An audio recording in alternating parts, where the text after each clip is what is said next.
시편 42편 1절을 제가 먼저 읽겠습니다. 하나님이여 사슴이 시냇물을 찾기에 갈급함같이 내 영혼이 주를 찾기에 갈급하니이다. 내 영혼이 하나님과 살아계시는 하나님을 갈망하나니 내가 어느 때에 나가서 하나님의 얼굴을 배울까. 사람들이 종일 내게 하는 말이 내 하나님이 어디 있느냐 하오니 내 눈물이 주야로 내 음식이 되었도다. 내가 전에 성의를 지키는 무리와 동행하여 기쁨과 감사의 소리를 내며 그들을 하나님의 집으로 인도하였더니 이제 이 일을 기억하고 내 마음이 상하는도다. 내 영혼아 내가 어찌하여 낙심하며 어찌하여 내 속에서 불안해하는가. 너는 하나님께 소망을 두라. 그가 나타나 도우심으로 말미암아 내가 여전히 찬송하리로다.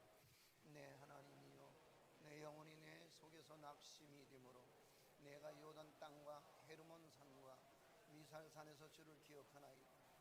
주의 폭포 소리에 깊은 바다가 서로 부르며 주의 모든 파도와 물결이 나를 휩쓸었나이다. 낮에는 여호와께서 그의 인자하심을 베푸시고 밤에는 그의 찬송이 내게 분명히 하나님께 기도하리로다. 내 반석인 하나님께 말하기를 어찌하여 나를 잊으셨나이까. 내가 어찌하여 원수의 압제로 말미암아 슬프게 다니나이까 하리로다. 내 뼈를 찌르는 칼같이 내 대적이 나를 비방하여 늘 내게 말하기를 네 하나님이 어디 있느냐 하도다. 함께 내 영혼아 내가 어찌하여 낙심하며 어찌하여 내 속에서 불안해하는가. 너는 하나님께 소망을 두라. 나는 그가 나타나 도우심으로 말미암아 내 하나님을 여전히 찬송하리로다. 아멘. 잠깐 기도할까요? 하나님이여 무더위 속에서 오늘 우리를 이 자리에 모이게 하시고 오늘도 주를 향한 목마름 때문에 우리의 마음을 열고 주를 기대하며 사모하게 하시오니 주여 이 시간 말씀하옵소서. 종을 겸손하게 하시고 듣는 저들의 귀가 복 있게 하여 주옵시며 이전에 모여든 우리 모두에게 동일한 하나님의 임재가 경험되어지는 자리, 경험되어지는 시간 되게 하여 주옵소서. 예수님 이름으로 기도하옵나이다. 아멘. 일정 기간 동안 많이 팔리는 책을 베스트셀러 이렇게 말하죠. 반면에 오랜 기간 동안 아주 꾸준하게 잘 팔리는 책을 스테디셀러라고 말합니다. 그 중에 트리나 폴로스라고 하는 사람의 꽃들에게 희망을 이런 책이 있습니다. 참 자아를 찾아가는 두 마리 애벌레의 이야기를 담고 있는 책인데요. 노랑 애벌레가 길을 가다가 늙은 애벌레 한 마리가 나뭇가지에 거꾸로 매달려 있는 모습으로 깜짝 놀랍니다. 그리고 노랑 애벌레가 말을 걸죠. 곤경에 빠지신 것 같은데 도와드릴까요? 아니다. 나비가 되려면 이렇게 해야 한단다. 어떻게 하면 나비가 되죠? 날기를 간절히 원해야 돼. 애벌레로 사는 것을 기꺼이 포기할 만큼 간절하게. 그럼 죽어야 한다는 뜻인가요? 그렇기도 하고 아니기도 하지. 겉모습은 죽은 듯이 보여도 참모습은 여전히 살아있단다. 삶의 모습은 바뀌지만 목숨이 없어지는 것은 아니야. 나비가 되어보지도 못하고 죽는 애벌레들과는 다르단다. 자, 저자는 이 책에서 애벌레로 살아가는 것이 참된 삶이 아니라는 사실을 깨닫고 불안하고 두렵지만 고치를 만들어 그 속에 자기를 가두고 마침내 나비로 다시 태어나기를 갈망하는 애벌레의 변화를 통해 많은 사람들에게 꿈과 용기를 주는 책이다, 이렇게 말할 수 있습니다. 갈망이란 부족함과 갈증을 채우고자 하는 간절한 마음을 뜻합니다. 그러나 범죄한 인간이 하나님을 잃어버린 상실감의 빈자리를 끊임없이 다른 것들로 채워보려고 몸부림을 치는데 갈증의 시대에 한국인 성인 한 명이 한 해 동안 마시는 술 소비량이 소주 94병, 맥주가 97병이라고 하는 보도를 봤습니다. 최근에 아마 맞는 자료일지는 잘 모르겠습니다. 또 요즘에 가짜 뉴스가 많아서 가끔 강대성에서 제가 헛소리를 자주 합니다. 이해하십시오. 영국의 한 리서치 기관의 동영상을 보니까 한국인이 정유주, 그러니까 독주지요. 우리나라 소주가 지금 21도, 20도, 19도 뭐 이렇게 되는데 독주에 속하지요. 근데 세계에서 가장 술을 많이 마시는 나라가 러시아라고 알려져 있었는데 러시아를 제치고 자랑스럽게 1등을 했다고 하는 보도를 봤습니다. 자랑스럽죠. 자, 알코올 중독자는 200만 명이 넘고 성인 3명 가운데 1명은 고위험 음주자로 분류된다고 하는군요. 현대인들의 갈증은 마시는 것에만 국한되지 않죠. 도박도 마찬가지라고 봐집니다. 러시아의 대문호 도스토옙스키가 사람들이 왜 도박을 하는지 관찰을 해본 나머지 도박의 목적은 돈이 아니더랍니다. 만약에 돈이 목적이라면 돈을 따는 일이 벌어지면 더 이상 도박을 하지 말아야 하는데, 그런데도 불구하고 돈이 생겨도 여전히 도박을 하는 사람들을 보면서 도스토옙스키가 내린 결론은 도박을 왜 하느냐? 그건 돈 때문이 아니라 깊은 목마름 때문이다, 이렇게 주장하고 있어요.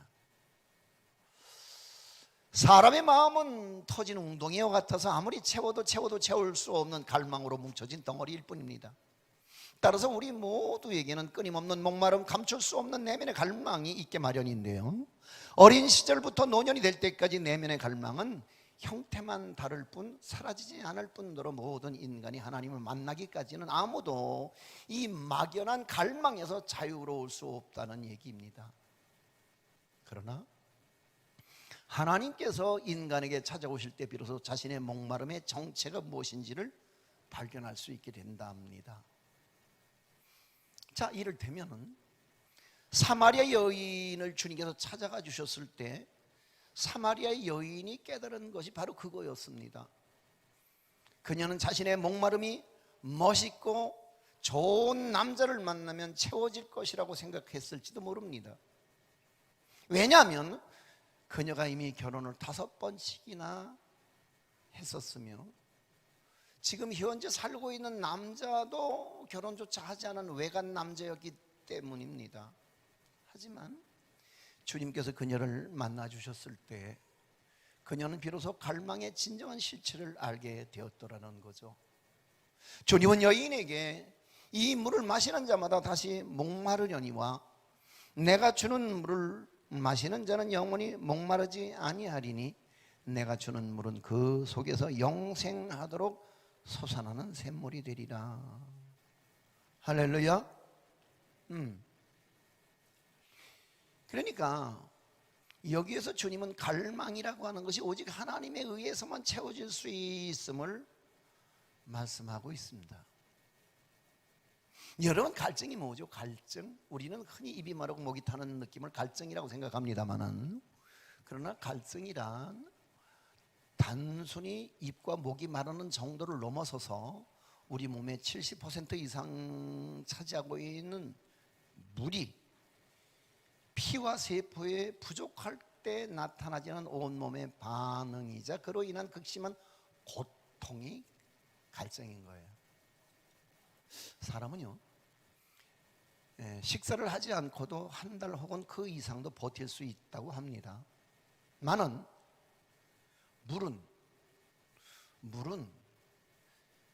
3일만 못 먹어도 위기에 빠져서 그만 절명하고 숨을 거두게 된다는 얘기입니다. 다시 말해서 갈증은 단순한 욕구가 아니라 생명과 직결되어 있는 몸의 반응인 거죠. 그게 갈증이에요. 오늘 본문 시편에서 시인은 자신이 겪고 있는 고통을 갈증에 비유하고 있어요. 자, 1절 말씀을 함께 다시 읽도록 하지요. 자, 시작. 하나님이여 사슴이 시냇물을 찾기에 갈급함같이 내 영혼이 주를 찾기에 갈급하나이다. 아멘. 사슴 한 마리가 헐떡거리며 뛰어다닙니다. 사슴은 물 한 모금을 얻기 위해서 계곡에 깊이 이곳저곳을 헤매고 다니죠. 실제로 사슴은 몸에 열이 많은 동물 중에 하나라. 따라서 지금 사슴이 느끼는 갈증은 선택과 욕구의 문제가 아니라 생존의 문제인 것이라는 거예요. 그러니까 시인은 지금 자신의 목마름이 마치 사슴과 같으며 지금 숨을 헐떡거리는 사슴처럼 이 생존 앞에 하나님을 간절히 찾고 있다고 고백하고 있는 것입니다. 무슨 의미일까요? 시인에게 있어서 하나님을 찾고 만나는 것은 필요와 선택의 문제가 아니라 자신의 생명이 걸린 생존의 문제로 여기고 있었더라는 거죠. 오늘 우리가 시편 42편을 통해서 함께 느껴야 할 영적 감각은 바로 이 영혼의 갈증이라는 겁니다. 이어서 시인은 자신의 갈증이 곧 갈망으로 이어졌다고 천명합니다. 자, 2절 말씀입니다. 함께 읽죠. 시작. 내 영혼이 하나님 곧 살아계시는 하나님을 갈망하나니 내가 어느 때에 나가서 하나님의 얼굴을 배울까? 그는 영혼의 갈증을 통해서 하나님을 갈망하게 됐다고 말하잖아요. 우리는 이 갈망이라는 단어에 집중할 필요가 있어요. 여러분, 갈망이 뭐라고요? 다시 말하면은 갈망이란 인생의 결핍과 갈증으로 무언가를 간절히 열망하게 된 상태를 갈망으로 지금 표현하고 있어요. 다시 말해서 갈증의 고통스러움 때문에 무언가를 간절히 찾게 만들었다는 거죠. 자, 그렇다면 오늘 저와 여러분은 무엇 때문에 그렇게 목이 마르고 갈증을 느끼고 있을까요? 저와 여러분에게 하나님을 찾고 하나님을 만나는 일은 필요의 문제일까요? 아니면 생존의 문제일까요? 오늘 본문의 시인은 인생의 목마름을 해결할 수 있는 물을 원하는데 그에게 남은 것은 밤낮 흘려야 할 눈물뿐이었다는 거예요. 그런데 인생의 수많은 결핍과 갈증, 사람들의 조롱과 비난하는 말보다 더 고통스러운 것은 지금 하나님이 나와 함께 하시지 않는다는 부재감이 훨씬 더 고통스러웠다는 거죠. 그래서 3절 말씀을 들어가서 다시 읽어보자면, 자, 지원해 주시겠습니까? 시작. 사람들이 종일 내게 하는 말이 내 하나님이 어디 있느냐 하오니 내 눈물이 주야로 내 음식이 되었도다. 이제는 눈물이 양식이 되었습니다. 눈물이 음료가 되었습니다. 그래서 그렇게 눈물 속에 밤낮을 지새우면서도 시인은 자신의 갈증을 해결하실 수 있는 분이 오직 하나님 한 분밖에 없다는 사실을 그럼에도 불구하고 굳게 믿고 매달립니다. 예레미야 선지자는 예레미야서 17장 13절에서 이스라엘의 소망이신 여호와여 무릇 주를 버리는 자는 다 수치를 당할 것이라 무릇 여호와를 떠나는 자는 흙의 기록이 되오리니 이는 생수의 근원이신 여호와를 버림이니이다. 이렇게 말하거든요. 여기에 시인이 끝이 보이지 않는 고통의 터널 속에서도 하나님을 갈망하는 이유는 예레미야 선지자의 고백처럼 하나님께서 생수의 근원 되심을 믿었기 때문일 겁니다. 당시에 팔레스타인 지방에는 비가 내리는 기간에만 생겼다가 사라지는 계절천이 많았다는 거예요. 다시 말하자면 우기에는 물이 흐르는 시내였었는데 우기가 끝나고 나면 곧 시내가 사라져버리는 그런 계절전이 많았다는 거죠. 그런데 여기에 목마른 사슴처럼 자신이 찾는 시내는 우기에만 물이 흐르는 그런 계절천이 아닌 사시사철 언제나 생수가 흐르는 그런 시내를 지금 의미하고 있단 말이죠. 그래서 하나님만이 내 삶에 마르지 않는 샘이 되시며 생수의 강이 되신다고 노래하고 있는 것입니다. 그런데요, 오늘 본문에서 그는 간절히 그렇게 생수의 근원이신 하나님을 찾고 그분의 도우심을 구함으로 인하여 이 갈증나는 인생을 어떻게 호전시켜 보려고 애를 쓰고 기도하고 몸부림치면서 부르짖는 데 반해서 상황은 달라지질 않는다는 거죠. 그래서 마침내 하나님이 자신을 잊어버린 것 같다고 한탄하며 슬퍼하는 모습을 보이고 있습니다. 그래서 9절 말씀 함께 읽도록 할게요. 자, 시작. 내 반석이신 하나님께 말하기를 어찌하여 나를 잊으셨나이까? 내가 어찌하여 원수의 압제로 말미암아 슬프게 다니나이까 하리로다. 자, 이쯤 되는 지경이면 하나님이 좀 나타나서 짠 이래 주셔야 되는데 말이에요. 아니 그렇게 그 긴 세월 고통 속에 참고 그럼에도 불구하고 기도하고 하나님만이 생수의 근원이심을 굳게 믿었기에 그 하나님 앞에 부르짖었건만 하나님은 미동도 없으시죠. 그리고 여전히 침묵하는 것처럼 여겨지지요. 여러분 가운데에도 생각지 못한 어려움과 역경으로 인해 고통 가운데 빠진 분들이 얼마든지 계셔요. 그 가운데는 자신의 의지나 노력과는 전혀 상관없이 고통이 찾아와서 아파하고 절망하고 죽음의 위경에 빠진 교우들도 계십니다. 이 세상에는 불합리와 불평등과 부조리한 현상들이 너무 많이 있죠. 불합리는 이치에 맞지 않는 것을 말하고 불평등은 한쪽으로 치우쳐 있거나 차별 때문에 고르지 아니한 상태를 말합니다. 그리고 부조리란 논리에 혹은 조리에 맞지 않는다는 말로서 실존주의 철학에서 까미는 인생에서 의미를 찾으며 성실하게 살아가려는 의지를 좌절시키는 비합리성의 세계라고 정의한 바가 있어요. 쉽게 예를 들자면 어떤 사람은 성실하게 땀 흘려 한 푼 두 푼 절약해서 집이라도 장만하게 되나 보다 했는데 갑자기 부동산 가격이 천정부지로 뛰어올랐단 말이죠. 그래서 그토록 긴 세월 벼르고 별렀던 마음의 소원의 마이홈은 산산이 깨져버리고 부서져버리고 마는 오늘도 청년에게 근황을 묻는 가운데 어떻게 결혼이 좀 미뤄지나 그랬더니 집 얻을 돈이 없어요. 하기사 직장이 서울인데 서울에서 집 얻기가 그게 한두 푼이겠습니까? 그러니까 오늘 청년들이 꿈을 내려놓고 마는 거죠. 근데 더 속상한 것은 반대로 부동산을 가지고 있는 자들, 가진 자들은 갑자기 몇십억이 올랐네. 이러는 통에 말이에요. 이런 상황을 우리는 불합리라고 말할 수 있겠죠.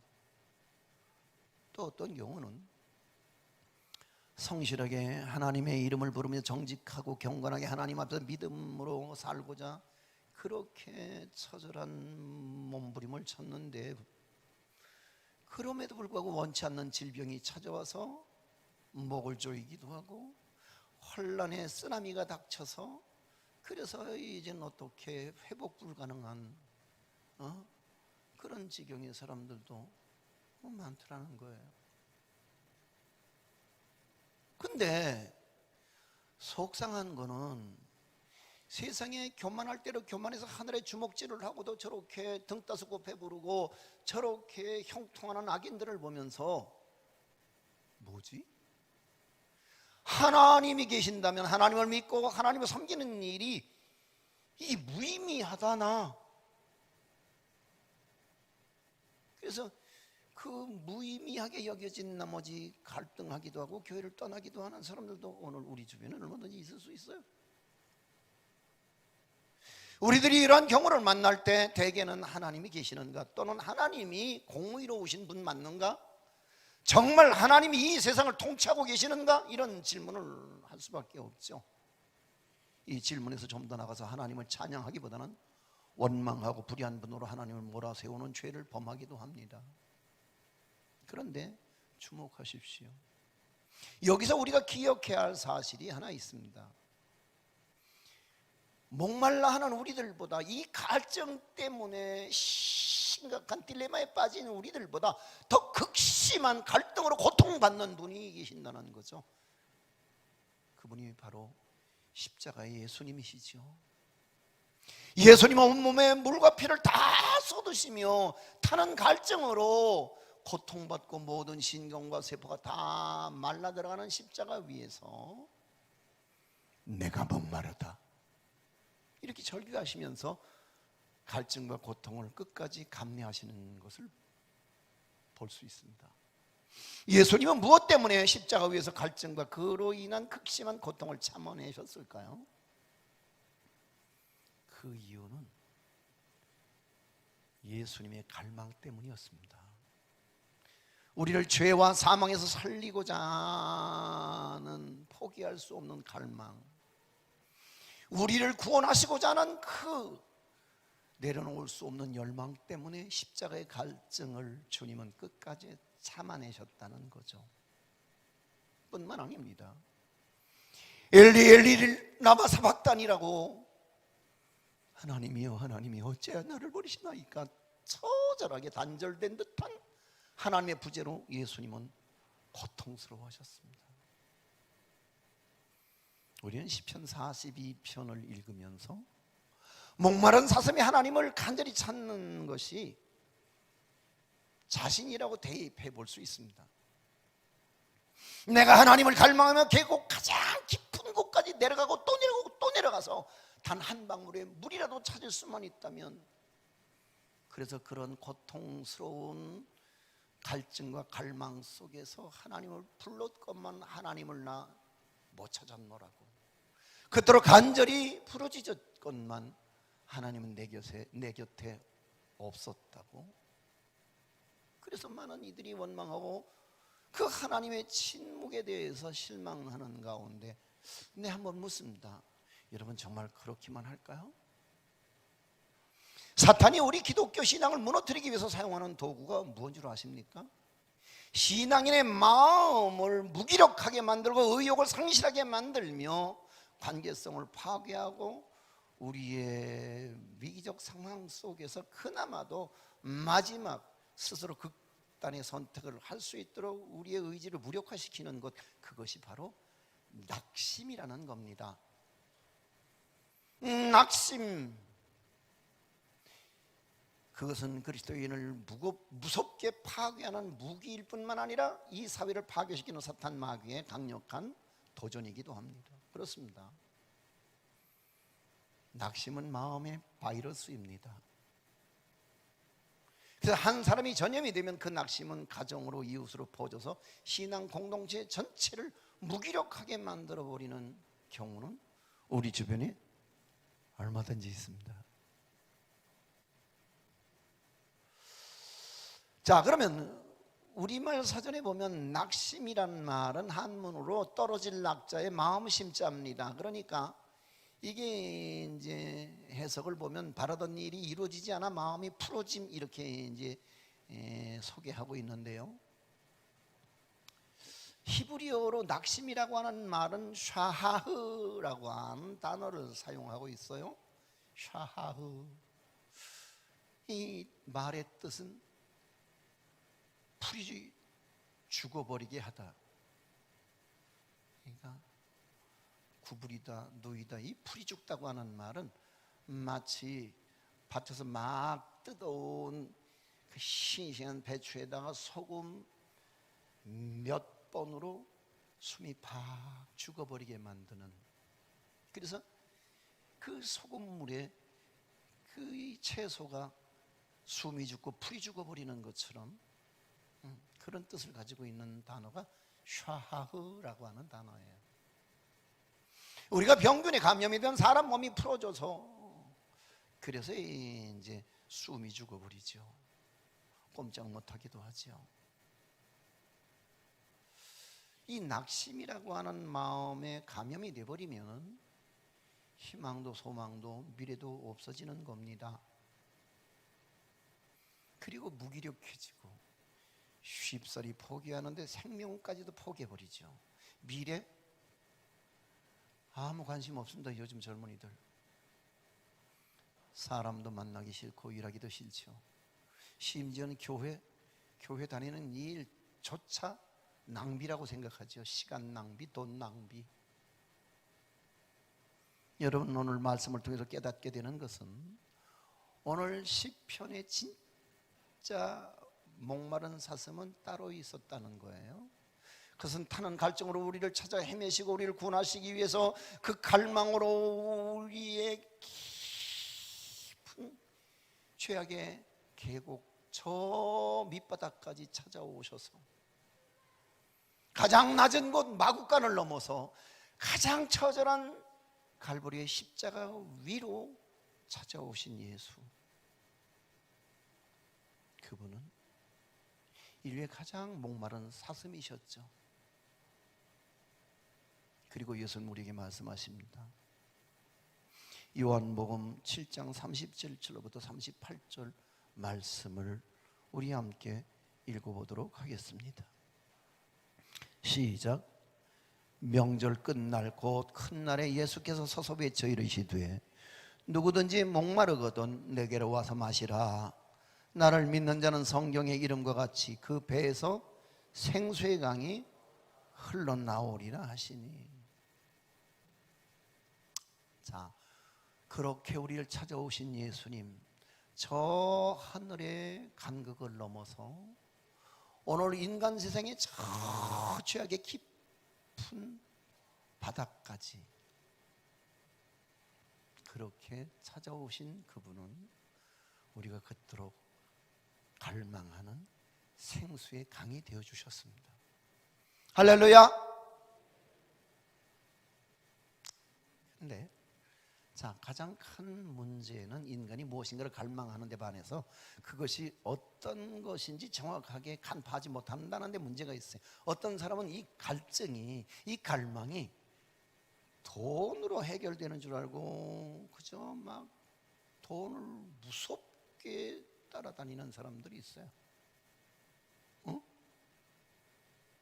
자식 잘 키우고 자식 공부 잘하면 그것이 내 인생의 갈증을 풀어주고 내 인생의 그것이 갈망이 해소될 수 있는 길일 거라고 생각하기도 하고, 어떤 이는 권력을, 어떤 이는 그저 세상의 쾌락을, 별별 것들을 다 그 하나님이 없는 자리에 갖다가 메꿔보려고 하지만 그도저도 자신이 찾던 것이 아니었더라는 거죠. 그리고 점점 내가 원하는 것을 이뤘다고 생각했는데도 불구하고 만족은 없어지고 오히려 더 고통은 가중되어지는 인생들이 오늘 우리 주변에 숱하게 많다는 거예요. 자, 이런 얘기를 한번 해볼까요?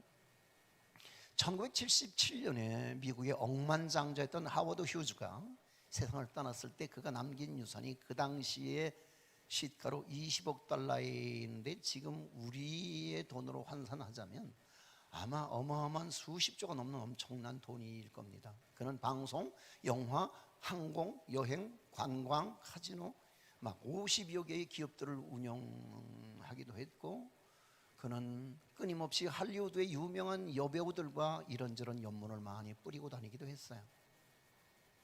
그는 돈과 명예, 여자 속에서 쾌락에 파묻혀 살았습니다. 그러나 그가 죽기 전 10년여간 심한 결벽증에 시달려야만 했는데, 그는 외부와 차단된 유리벽 안에서 고독하게 갇혀 살다가 지병이 악화되어서 자가용 비행기로 병원으로 급히 후송 가던 중에 비행기 안에서 죽어요. 근데 그가 마지막으로 죽어가면서 울부짖었던 말이 nothing.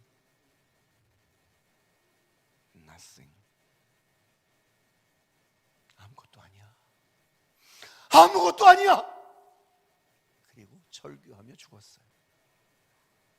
그가 죽었을 때 그의 장례식에 참석한 조객 수는 불과 10명도 되지 않았다는 거예요.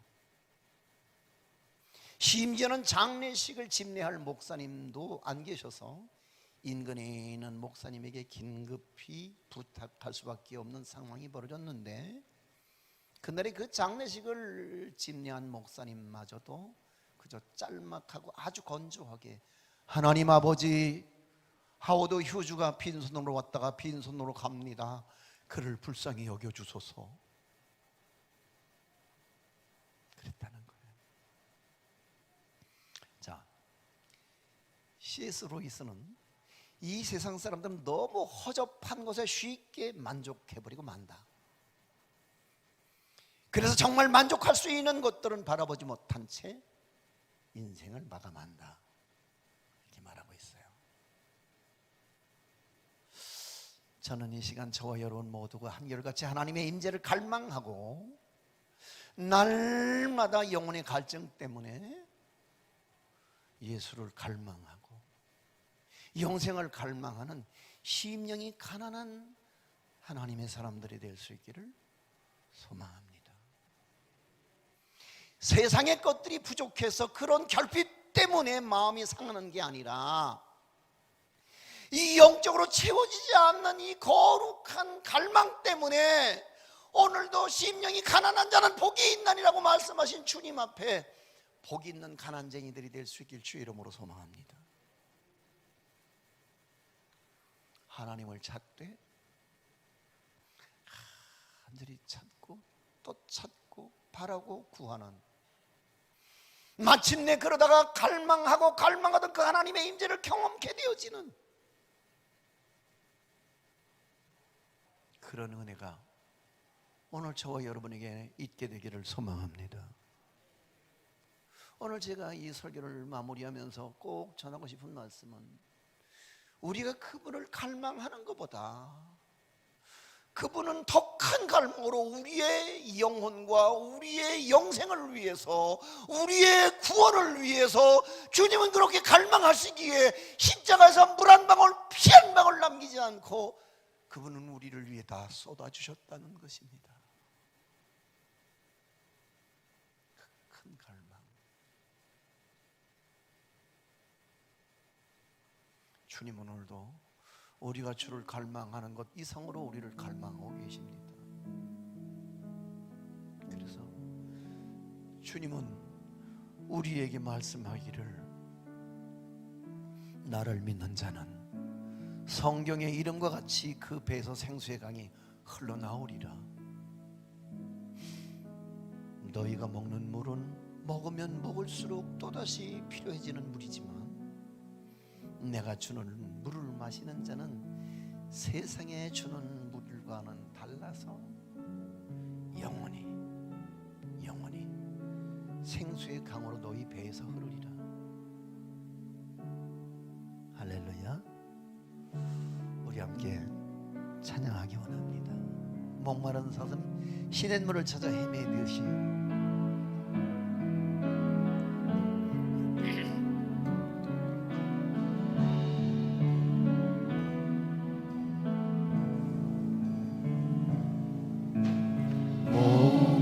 목마른 사슴 시냇물을 찾아 헤매이듯이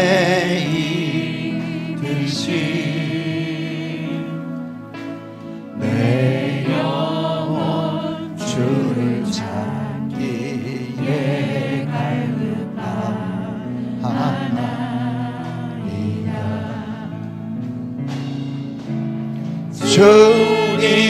주님만이 나의 힘, 나의 방패, 나의 장소가.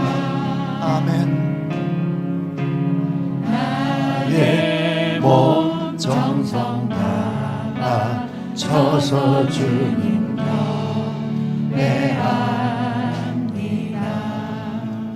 금보다 귀한 금보다 귀한 나의 주님 내게 만족 주신 주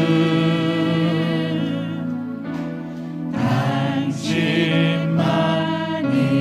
나의 기쁨 또한 나의 장구매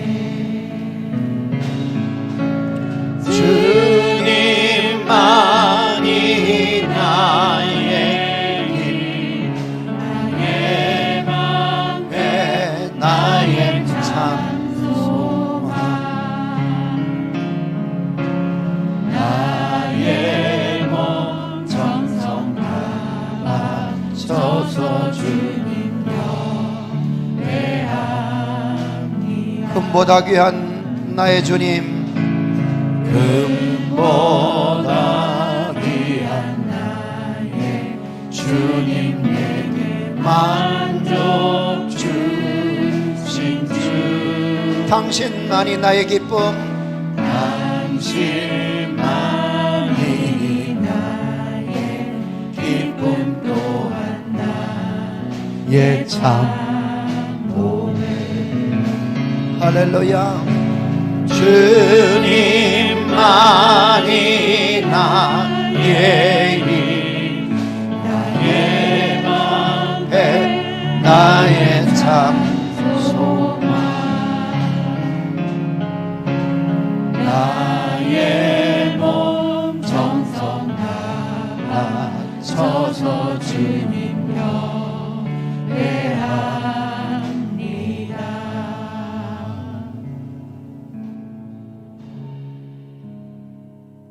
두 손을 가슴에 한번 얹으실까요? 어떻습니까? 무엇 때문에 갈증을 느끼고 무엇 때문에 그토록 애달픈 갈망을 하십니까? 돈입니까? 정말? 자식입니까? 명예입니까? 도대체 여러분은 무엇 때문에 그렇게 갈증이 나서 이렇게 헐떡대십니까? 마치 목마른 사슴처럼 말입니다. 돈을 많이 벌어서 부자가 되면은 이 갈증이 없어질 것 같습니까? 아니 언젠가 다 놓고 가야 될 것인데도요. 자식이 여러분의 미래고 여러분의 마지막 소망이라고 생각하십니까? 그 자식들조차도 내 생의 마지막 순간에 죽음 앞에서 마지막 한 걸음은 아무도 도와줄이 없는 그 고독한 죽음의 길을 걸어가야 할 인생인데도 말이에요. 고백하십시다.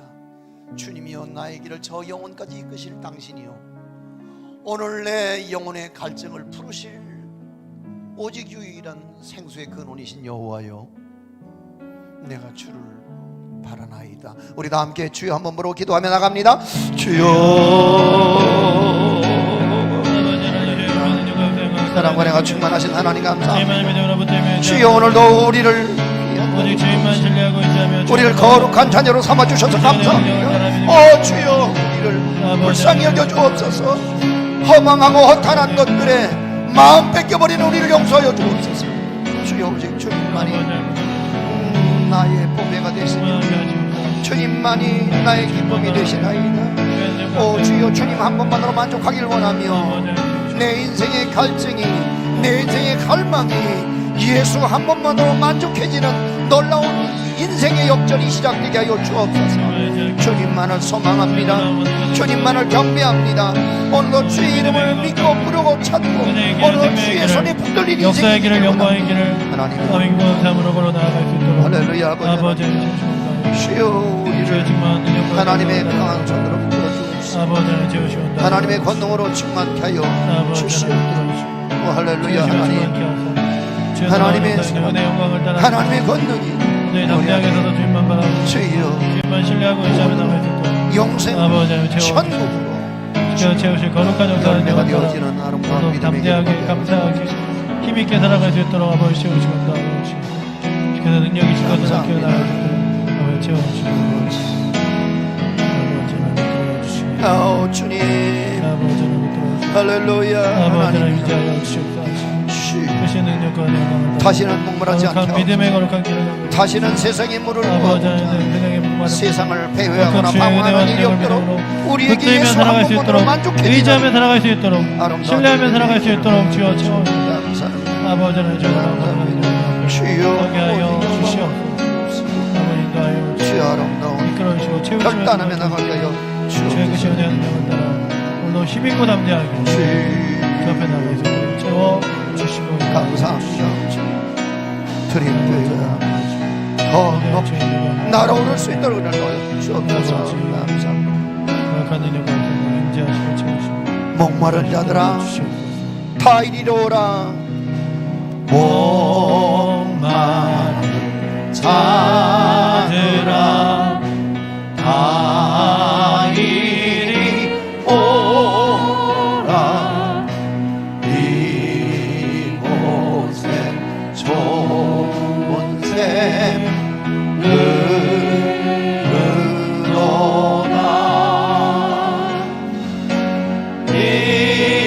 힘쓰고 애쓰니 없을지라도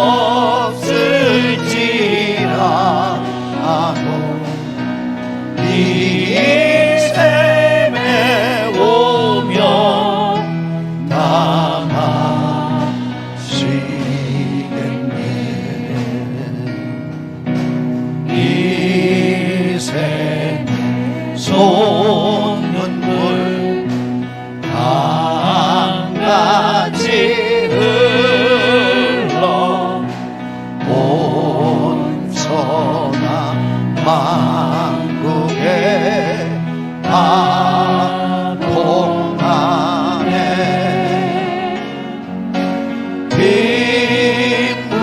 빈부나 비천이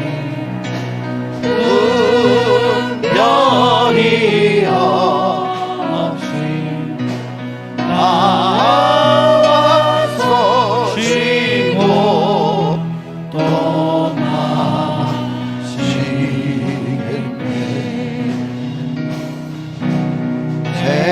생명 샘물을 마신 자마다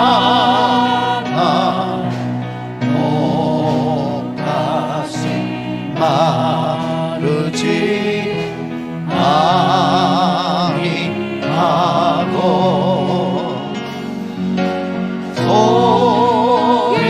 속에서 솟아나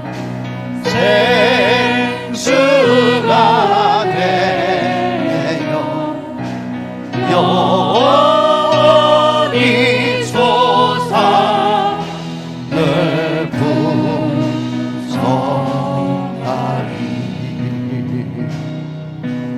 이 샘 이름은 생명의 샘물 수정 비같이 늘 말도다. 어린 양 보좌가 근원이 되어 생명수 샘이 늘 그치겠네.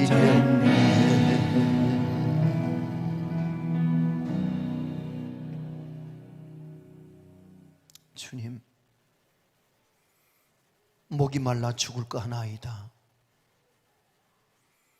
온 계곡 저 깊은 바다까지 헤매고 또 방황해보지만 우리의 이 갈증을 풀어줄 것이 세상엔 아무것도 없어서 마셔도 바닷물을 퍼먹은 사람처럼 우리는 갈증으로 온 밤을 지새우며 눈물이 양식이 되어버린 상황을 주께서 보시겠나이다.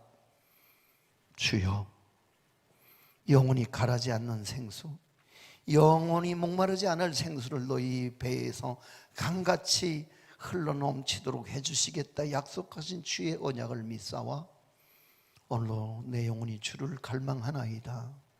주님만이 나의 힘이 되며 나의 방패가 되며 나의 참 소망이 되심을 알기에 오늘도 주를 부르나이다. 주여, 마치 목마른 사슴이 시냇물을 찾기에 갈급함처럼 오늘도 그렇게 갈급한 마음으로 이곳에 찾아 나온 저들에게 영원히 목마르지 않는 생수로 저들을 선대하여 주옵소서. 부르신 사랑 앞에 감격해서 오늘 여기에 과부의 두 랩돈 같은 귀한 예물을 주 앞에 봉헌합니다.